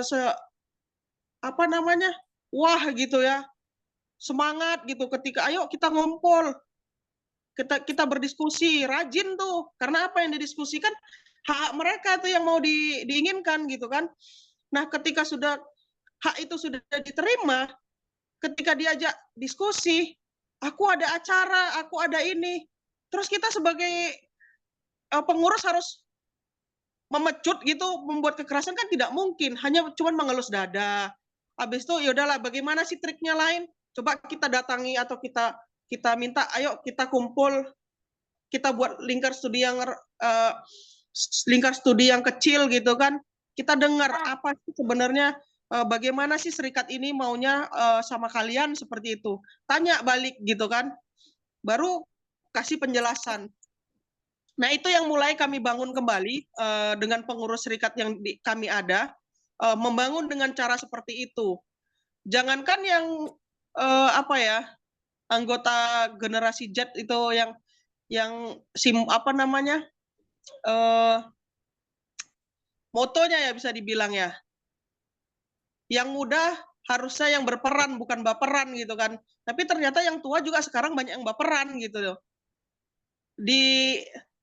Aku mengeluarkan bahasa sedikit yang nggak enak aja di dalam grup, mereka tuh serasa baper gitu, tapi mereka tuh nggak merasa pernah. Jadi seolah-olah pengurus itu harus kuat saja, pengurus itu harus siap mental terus, dan pengurus itu harus punya sabar yang sangat luar biasa gitu. Tanpa mereka sadari juga pengurus lain itu juga manusia gitu. Kalau bahasa yang orang yang sudah resah gitu ya, pengurus juga manusia gitu. Kalau kalian tidak mendukung pengurus, kan nggak mungkin pengurus jalan sendiri gitu. Jadi saya juga merasakan apa yang dirasakan oleh Pak Hendra. Cuman pelan-pelan lah Pak, ayo kita berkomunikasikan dengan mereka, ajak bicara mereka pelan-pelan, apa sih keinginan mereka sebenarnya dengan serikat ini gitu.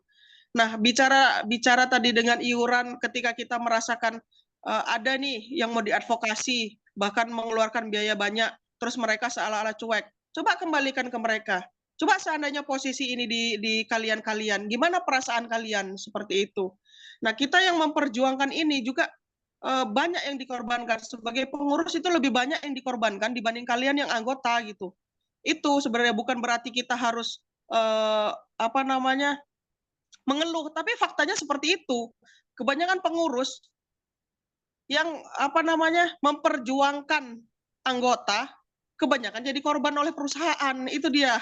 Cuman ya itulah resiko kita karena udah dari diri kita, udah kita tanamkan terpatri. Oh ya, aku sudah jadi pengurus, aku sudah jadi ketua serikat ini. Ya inilah resiko yang ku terima, ya udah ku hadapin seperti itu.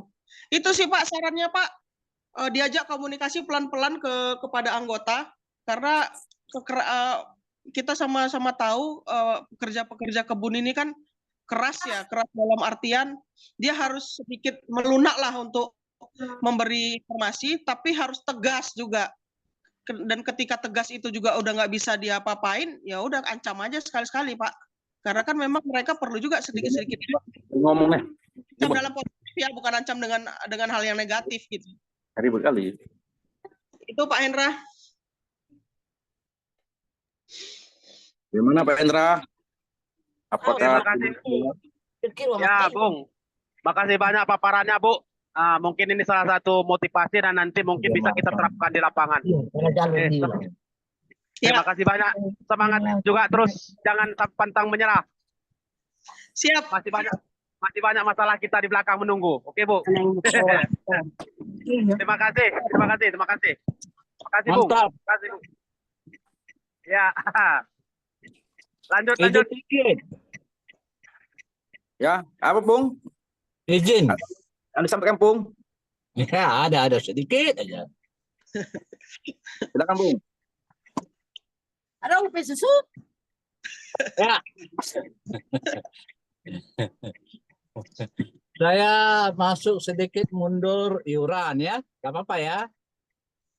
Ya, iuran itu kan ada dua, tadi jadi PADP ada sistem persentase ya, 1% dari UMP.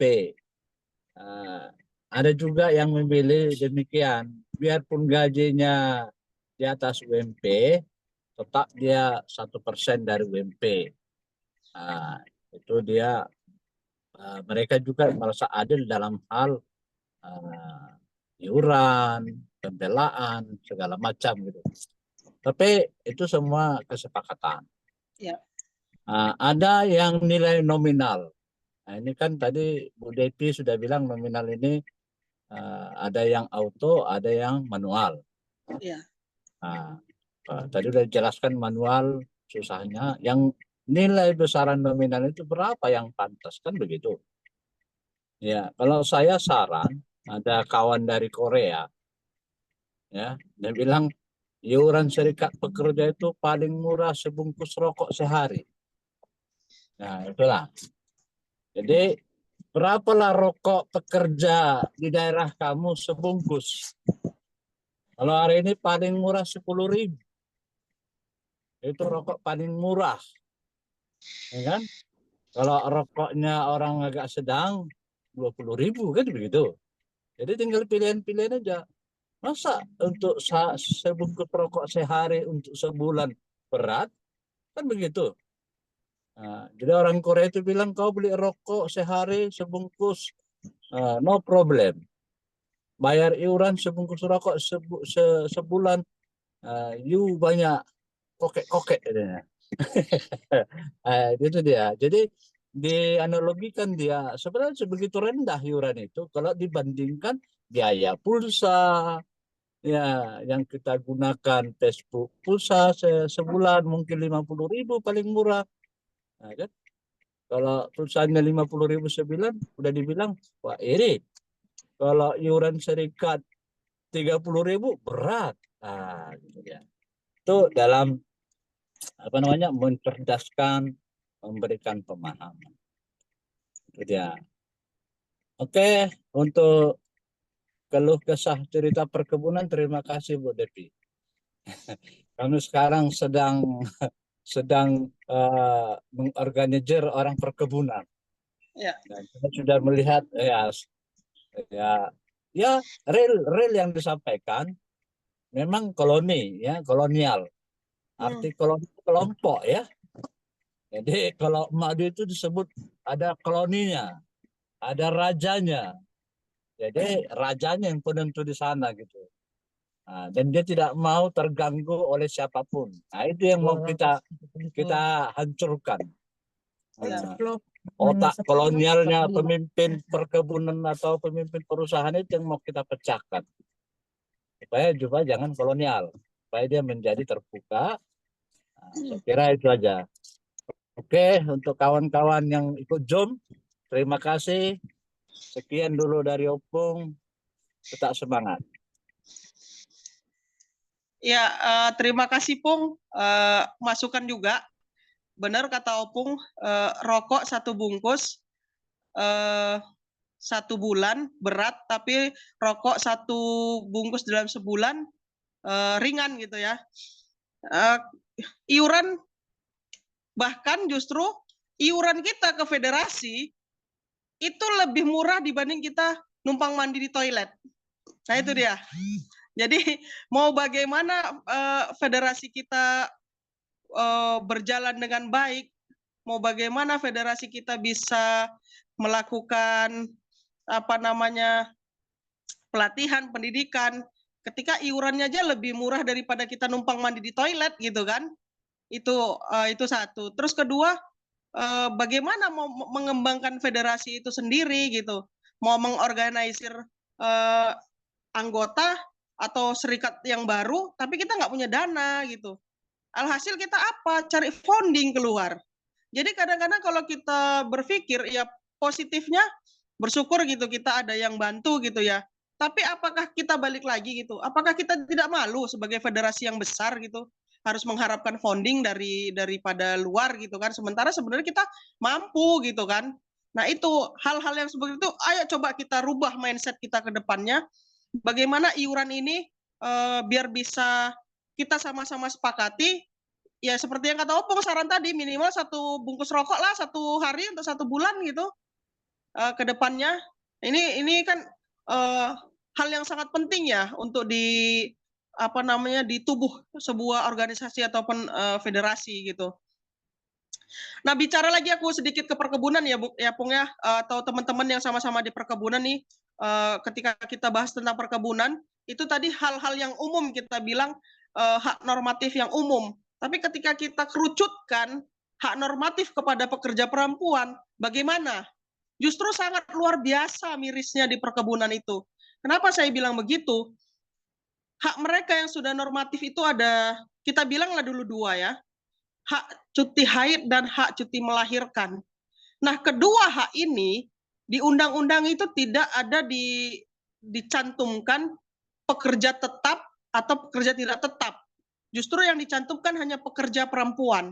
Jadi golongan status apapun itu tidak ada dicantumkan di situ. Nah, tetapi di perusahaan atau di perkebunan yang berhak mendapatkan cuti ini hanya pekerja tetap. Sementara pekerja harian itu tidak mendapatkan hak ini loh. Dengan dalih mereka apa?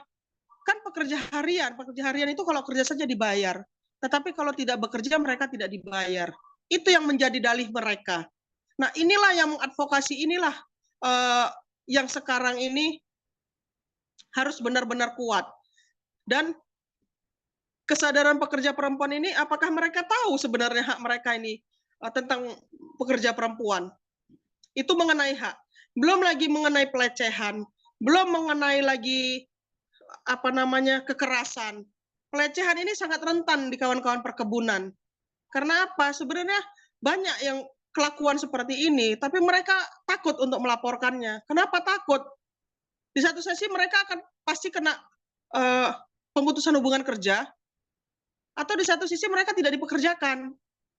Karena dalam tanda kutip mandor-mandor yang usil ini, kalau mereka tidak suka, ya udah kamu besok nggak usah kerja. Bisa nanti 1 bulan itu cuma 2 hari kerja, bahkan cuma 1 hari kerja gitu. Jadi mau bagaimana orang hidup ketika hari kerja mereka dibatasi seperti itu gitu. Itu tambahan dari saya. Silakan teman-teman, boleh ditanggapi. Ayo teman-teman, silakan ramaikan. Ada yang punya keluh kesah masalah kerjaan boleh disampaikan sini, nggak harus fokus yang lain sih. Yang penting masih bosan dengan pekerjaan. Bukan begitu Bu Devi? Siap, Pak Asri. Ya, itu izin itu kan ada kawan kita tuh yang ikut dari perkebunan. Ada Bung Ican sama Bung Teguh. Mungkin langsung diceritakan tuh ya biar mengetahui. Siap, Mang. Apa dia Mang? Ada Bung Ican itu dari perkebunan tuh, kebunan sawit Agro. Mungkin bisa dicolek dikit tuh. Ya, ada Ya, Bung Teguh ini udah buka mic. Silakan Bung Teguh.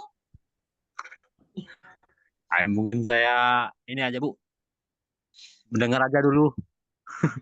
Belum ada pertanyaan ini. Oke, siap. Ada Bung Bung Ican tuh, Bung Ican. Mana Teguh Bung dari Ican tuh? Ican Rahman. Bung Ican Teguh dari Rahman. Dari Serikat Pekerja Surya Bumi Agro Langgeng, Bu.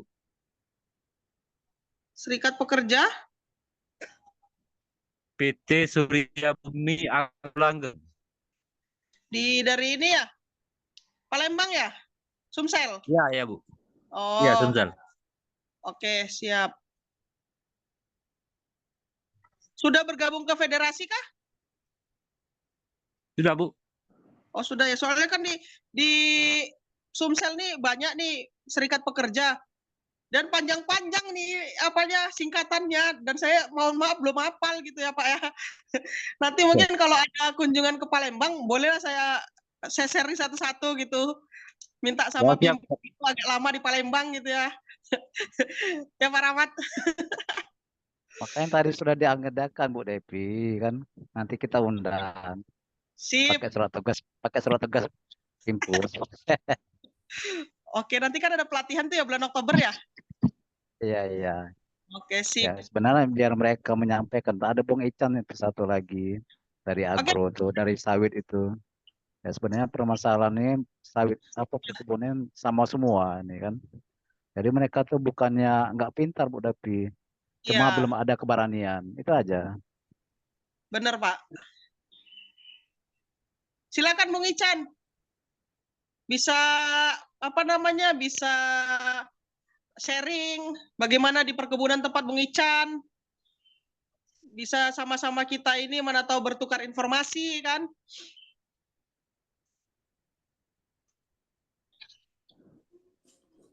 Nah, ini Bung Incannya. Jangan malu-malu, Bang. Izin. Nah, lanjut. Lanjutkan. Boleh ya. Jadi aku sedikit sharing lah juga Bu Devi dan teman-teman perkebunan. Jadi ada teman kita juga dari Serikat Pekerja Sawit ya. Pertama yang aku bahas tentang pengorganisasi.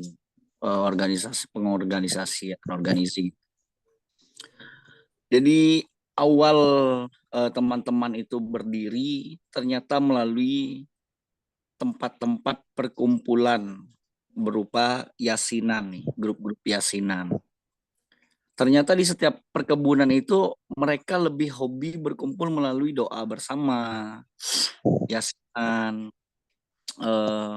ceramah agama, tablik akbar gitu kira-kira. Nah, jadi masuk nih dia lobby panitia minta sesi bentar kata sambutan atau apalah namanya, di situ disisipi atau diselipi tentang dunia ketenaga kerjaan, khususnya hukum perburuhan.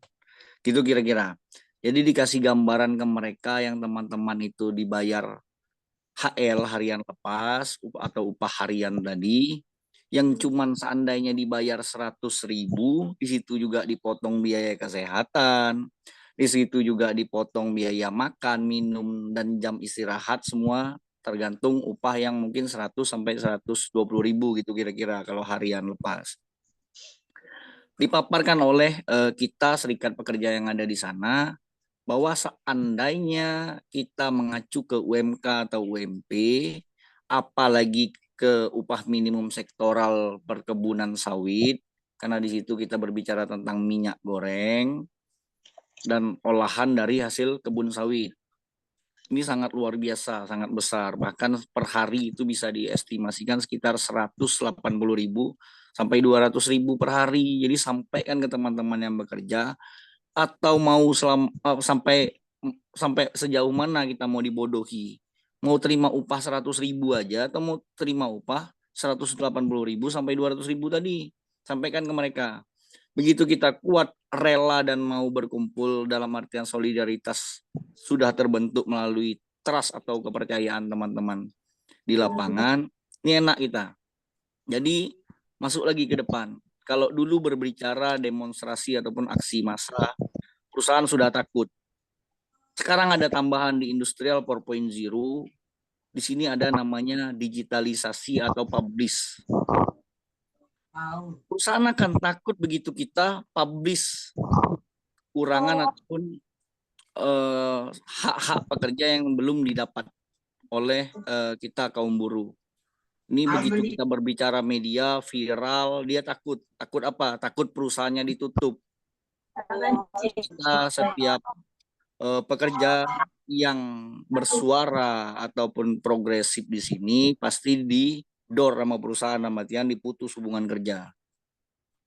Harapannya apa? Ini kita pegang nih, sudah bisa demo, bisa kita kuat di situ, kumpul, kita door juga perusahaan, kalau perlu ajak masyarakat sekitar. Setelah itu sistemnya kita publish ke media. Ternyata ada lagi nih yang ketiga kawan-kawan. By data. Jika kita punya data perusahaan yang jelek atau yang kira-kira akan beresiko untuk ditutupnya perusahaan, silakan ambil, videokan, sampaikan ke manajemen. Mau kita barter dengan apa? Mau kita barter dengan PKB kah? Mau kita barter dengan upah yang layak kah? Atau mau kita barter dengan sesuatu yang seharusnya itu menjadi hak yang diberikan sama perusahaan. Contoh, maaf ngomongnya nih, ada satu pemimpin kita ataupun penguasa di daerah perkebunan tersebut yang memang notabene dia manajer dan bisa mengambil keputusan, pasti punya kesalahan, namanya manusia. Apalagi kesalahannya itu beresiko untuk dia yang dipecat. Itu bisa dibarter kalau kita punya data ataupun punya dokumentasi tentang kejelekan ataupun keburukan dia, apalagi perusahaan. Itu kira-kira Bu Dev. Untuk bagaimana caranya serikat dan kita kuat. Sekian dulu, terima kasih. Ya, terima kasih Bung Dodi. Semua itu bisa kita laksanakan atau bisa kita lakukan apabila kekuatan anggota serikat kita itu sudah satu komando, gitu kan. Tapi ketika kekuatan anggota itu masih belum satu komando, kita tidak bisa berharapan hanya kepada pengurus, susah gitu kan. Nah, kalau untuk perkebunan ini kan mayoritas nih hasil dari perkebunan ini kan ekspor nih CPO-nya, apalagi sampai ke negara Eropa sana ya.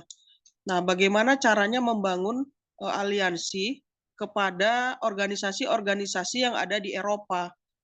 Karena dengan cara begitu kita bisa menyampaikan hal-hal atau hak-hak yang diberikan perusahaan perkebunan ini ke mereka agar mereka juga bisa bertindak di sana untuk menghold CPO yang ada di nasional gitu. Nah, itulah yang lagi kami usahakan. Nah, sekarang ini kan di KPBI itu kan ada yang bekerja sama ya dengan T-Pulse atau Sawit Watch. Nah, itu lebih ke perkebunannya gitu. Jadi mereka bukan hanya membahas atau mencari hak-hak apa sih yang belum diberikan, tetapi juga lingkungan dari sekitar lingkungan sekitar kerja atau pemukiman dari pekerja perkebunan tersebut gitu. Itu juga salah satu langkah lah yang dikerjakan oleh teman-teman perkebunan yang ada di KPBI gitu. Nah, mudah-mudahan ke depannya itu adalah ini juga sebagai masukan gitu ya. untuk kawan-kawan perkebunan. Nah, ke depannya ya seperti yang kita bilang sama Opung itu tadi, pimpinannya itu yang harus ditebas gitu kan. Pimpinannya itu yang harus disadarkan gitu.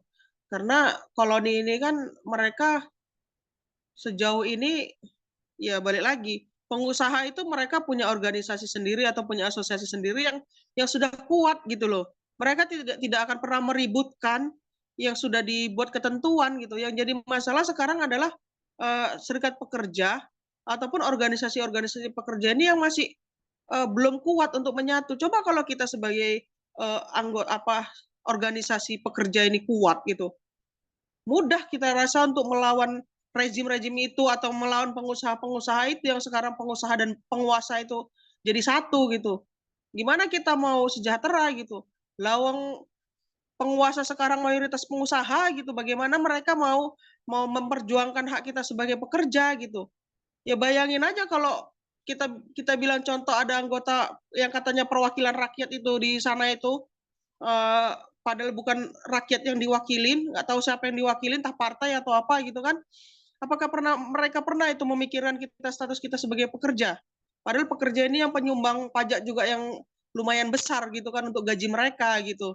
Nah itu salah satunya sebenarnya kalau mereka bisa aja memutus itu, kita juga sebagai pekerja nggak mungkin capek-capek terus berunding dengan pengusaha gitu kan. Yang mana harusnya pemerintah sebagai penengah. Cuman terkadang pemerintah kita itu pun lebih condong titinya lebih berat ke pengusaha gitu kan. Ya karena kita nggak punya uang sebagai serikat pekerja gitu. Itu sih Bung Dodi, semoga aja ke depannya setelah kita harapan besarnya setelah pemerintah baru ini ya kita lihat nanti seperti apa gitu. Kalau juga sama seperti ini ya ternyata perjuangan kita juga lebih ekstra lagi ke depannya gitu. Itu sih teman-teman. Iya, benar Bu Devi ya. Jadi sedikit aku ingatkan untuk memprovokatori otak-otak teman-teman. Jadi perusahaan itu takut akan beberapa hal. Yang pertama itu takut untuk diaudit karena itu akan keluar biaya mereka. Karena semua perusahaan rata-rata pasti ada ISO-nya, ada sertifikasi yang wajib dilaporkan terkait penjualan hukum dagang. Itu Undang-Undang 40 kalau salah. Itu datangkan teman-teman audit melalui media. Sekarang ini banyak mau audit lingkungan, udah ada link websitenya. Sampaikan di situ, anonim aja ada masalah. Audit tentang HAM, sampaikan juga di situ tentang HAM. Bisa didatangkan audit. Lampirkan juga satu bukti, jangan semua. Lanjut lagi, audit tentang kelayakan aset perusahaan. Aset perusahaan itu apa? Mesin kerja dan kita sebagai pekerja, itu aset. Ingat tuh kawan-kawan, kita nih aset, bukan kaleng-kaleng, bukannya besi buru. Nah itu harus teman-teman ketahui juga, jadi takut akan diaudit. Yang kedua apa? Takut akan penjualannya di hold, dalam artian tidak ada yang beli. Ini biasanya mereka bekerja sama dengan pihak ketiga sebagai badan sertifikasi. Kalau sudah kita laporkan ke sana, pasti cemas mereka. Kenapa? Kalau begitu datang dia mau audit, terutama UPTD atau di Snaker setempat, duit lagi nih. Sampaikan terus menerus seperti itu. Mau dia yang bangkrut atau kita yang bangkrut, kita anonim nih. Nah, kalau tidak mau tadi yang progresif melalui demo, post media dan sebagainya, ini pelan-pelan ke situ tuh. Terakhir apa? Perusahaan akan takut perusahaannya ditutup. Cara nutupnya gimana? Melalui tangan pemerintah ataupun tangan kita sendiri. Kita bisa bloket jalan, kita portalin tuh, semua akses akomodasi kita tutup, mau transportasi, keluar masuknya karyawan, bahkan bos-bos tutup. Kita yang tutup. Apa masalah? Kenapa? Tuntutannya jelas. Fasilitas kesehatan tidak memadai. Fasilitas umum apalagi toilet di perkebunan tidak memadai. Masa kita buruh perempuan mau jongkok untuk refresh pengeluaran yang pemasukan yang dicerna tadi di tepi batang sawit. Nah ini yang disampaikan Bu Depi tadi mungkin beresiko untuk pelecehan ataupun seksual harassment di tempat kerja terutama perkebunan. Itu kira-kira teman-teman. Jadi harus diingat kalau tidak bisa jalan A pakailah jalan B karena perusahaan sebenarnya butuh kita begitu kita kompak dan kuat. Sampaikan ke teman-teman yang lain. Mau sampai kapan kalian mau dibayar bayar BPJS pakai uang pribadi? Kenapa tidak sekalian ngurus SKTM, surat keterangan tidak mampu? Sementara kita kerja di perusahaan yang mampu memberi gaji, mampu membayar pajak berdasarkan hasil penjualan tadi. Mau sampai kapan? Nah, gitu kira-kira kawan-kawan. Berpikirlah, kita di dunia ini sekarang tidak ada lagi yang bodoh. Yang dibodoh-bodohi betul banyak, kata Bu Devi tadi. Nah, tugas kita sadarkan mereka, isi waktu mereka dengan edukasi ataupun pembelajaran. Tugas kita di situ kawan-kawan, bukan tugas pengurus saja, bukan tugas Pinpus saja, tapi tugas kita sesama buruh saling mengingatkan, menguatkan dan membangun tadi agar mampu bersaing di dunia perburuhan, terutama saingan kita siapa? Pengusaha dan pemerintah yang tidak memihak kepada kaum buruh sekarang. Itu kira-kira semangat kawan-kawan, salam solidaritas, hidup buruh. Assalamualaikum warahmatullahi wabarakatuh. Waalaikumsalam. Mau kemana udah pakai assalamualaikum? Biar gak komen lagi aku. Oke, terima kasih Bung Dodi atas paparannya. Semoga kawan-kawan kita yang peserta nih dapat memahami dan mengerti. Ini waktu kita nih tinggal 15 menit lagi. Kesempatan lagi, jangan lupa ya absensinya diisi.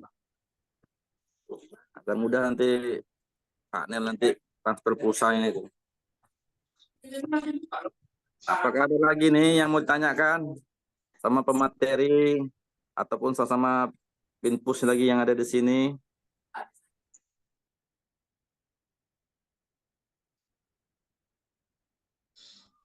Yang dari Oki ada nggak HTI? Silakan. Perkenalan aja kalau nggak ada keluh kesah.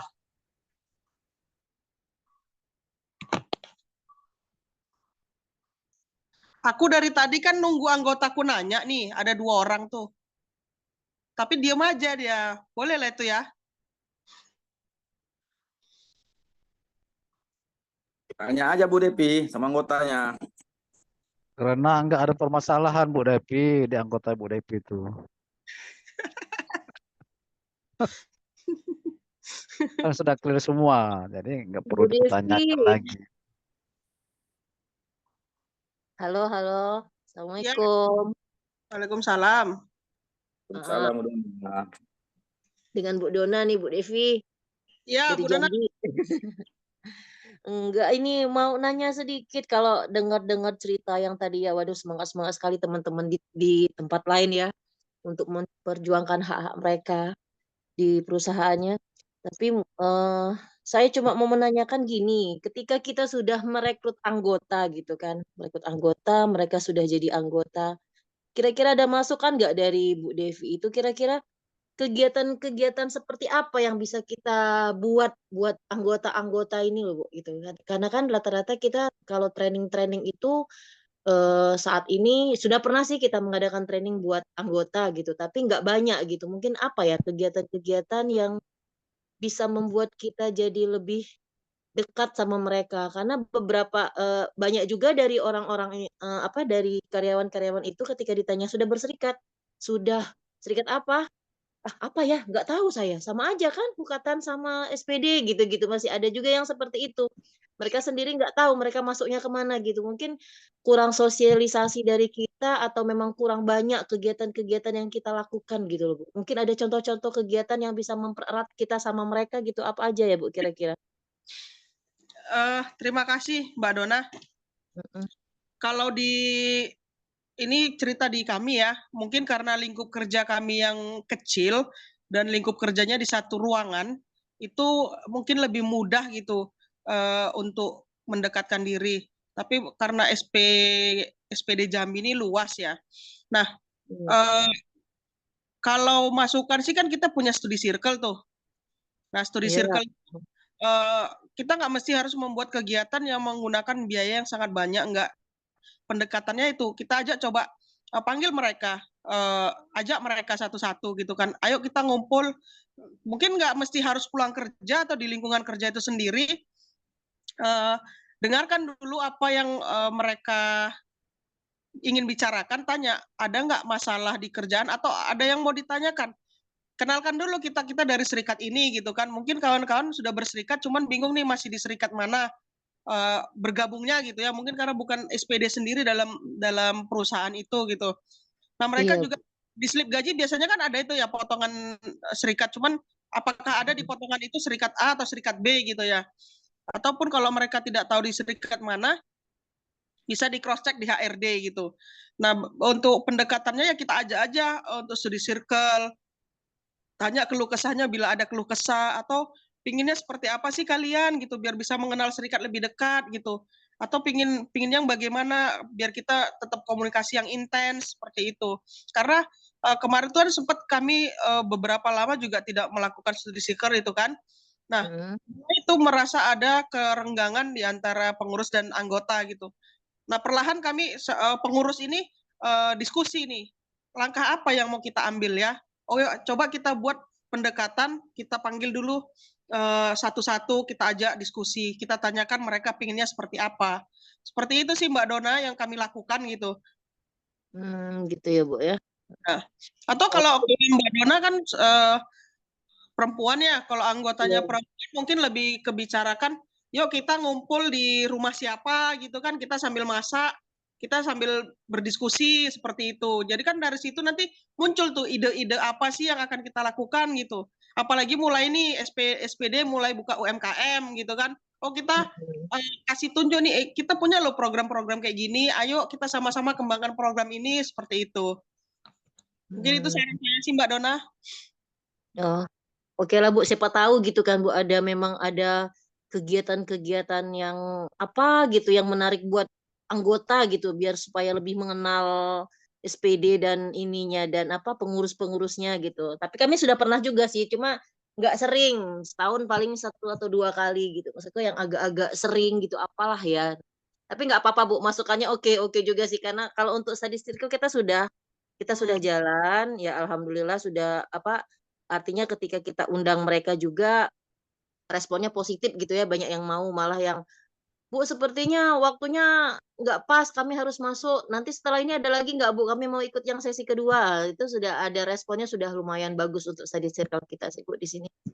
Iya, kalau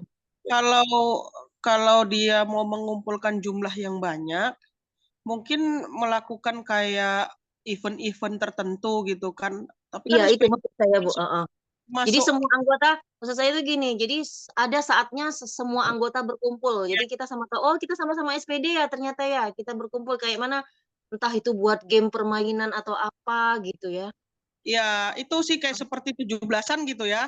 Kita membuat ada kegiatan ibarat kata pertandingan lah, nggak mesti harus hadiahnya yang mewah gitu. Yang penting kebersamaannya gitu kan. Itu sih kalau jumlah yang besar ya, kalau menurut saya. Cuman kan harus dibarengi nih dengan, kan nggak semua orang dalam satu waktu itu libur semua gitu. Paling tinggal dibagi sesi aja gitu. Itu mungkin kendalanya sih sebagai jumlah yang besar, tapi kalau sebagai jumlah yang kecil mungkin lebih ringan dia untuk mengumpulkan. Kalau kami biasa dalam setahun itu bisa 2 kali atau minimal 1 kali itu kami kumpulkan semua, meskipun tidak dalam bentuk apa ya, dalam bentuk pertandingan atau apa, tapi kami kumpulkan semua ya untuk berdiskusi, berdialog dengan teman-teman gitu. Itu Mbak Dona. Oke Bu, makasih Bu masukannya Bu. Sama-sama Mbak Dona.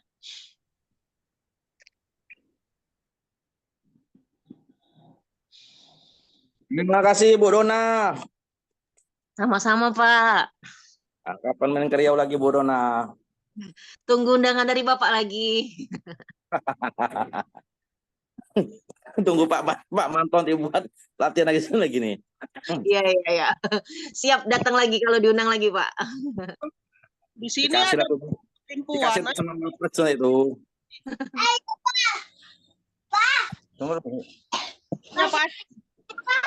Ini kan banyak perempuan ini. Iya Bu. Coba suruh mengeluarkan suara-suaranya dulu Pak Asri. Pada malu orang yang keluar suaranya Bu Devi. Takut sama aku. Bu Dona arisan, Bu Dona bikin arisan. Biar ngumpul rame ada hadiahnya door prize. Kapan kita buat, Bu? Arisannya, Bu. Arisan online ya. Buat ngumpulin anggota itu loh. Aku ikut Anggota arisan. yang tadi biar rame. Kalau arisan aku ikut arisan berondong. Masuk hitungan enggak tuh, Bu, arisan berondong? Pak Asri. Cadangan. Atau buat gini Bu Dona ketika ulang tahun SPD Jambi. Nah, itu kan bisa hadir semua tuh. Kalau Iya, ya. kalau mau ngundang MC saya bersedia. Waduh, mahal bayarannya ngundang MC Bu Devi. Nggak usah dibayar, cuman ongkos saja pulang pergi. Aman, langsung tag ketua SPD nih. Bung Dodi gimana? Selesai. Tanggal lahirnya aja diperingati itu Ketua Dodi itu. Jadi tiap bulan kan diadakan pertemuan. Apapun itu ACC selalu lah. Mantap. Memang ketua kami ini the best lah ini, Bu. Selalu 3 periode itu. Periode berikutnya jadi bupati. Sudah mulai nih, Bu. Amin. Sudah mulai mendekat ke bupati.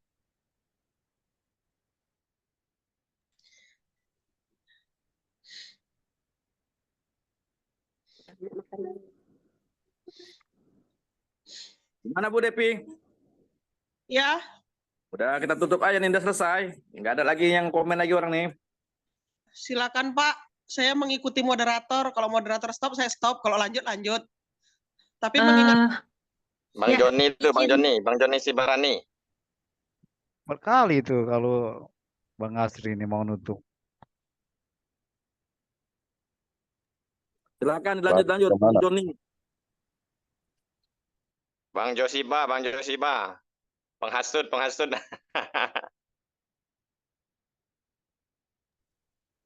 Mana nih Bang Joni ya?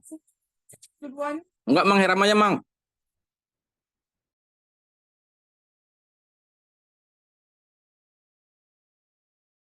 Bung Joni tadi peserta paling awal loh yang hadir itu. Harus dapat reward itu Pak. Oh, kalau rajinnya nomor 1 aku. Lagi nyetir. Lanjut. Lagi nyetir. Oke. Lagi nyetir. Lanjut. Lagi nyetir. Ya, siap.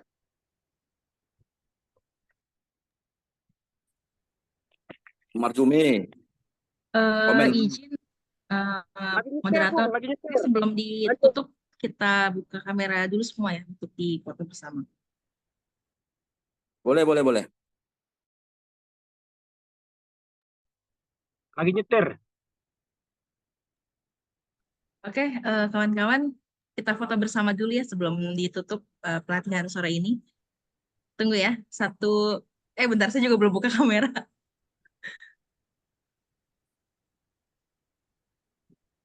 Oke, 1, 2, 3.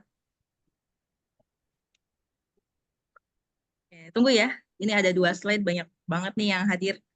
Sore hari ini 34 orang, tunggu sebentar.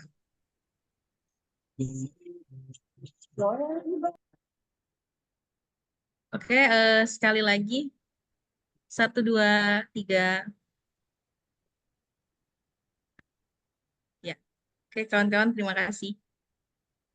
Nanti fotonya akan saya share di grup ya.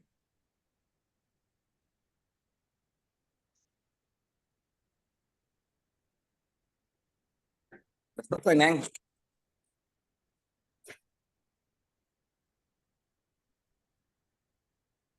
Sudah fotonya? Nggak terasa Sudah. punya. Iya. Fotonya sudah. Ya teman-teman, hari sore ini telah mendengarkan materi yang sudah sampaikan. Kurang lebih saya mohon maaf jika saya menyampaikannya kurang berkenan di hati kawan-kawan semua. Semangat untuk kawan-kawan semua. Terima kasih sekali lagi saya ucapkan. Terima kasih kembali Bu atas materi-materinya. Jangan lupa di-share yang tadi ya Bu. Terima Mungkin kasih Bu Devi, Eh. rekan-rekan semuanya.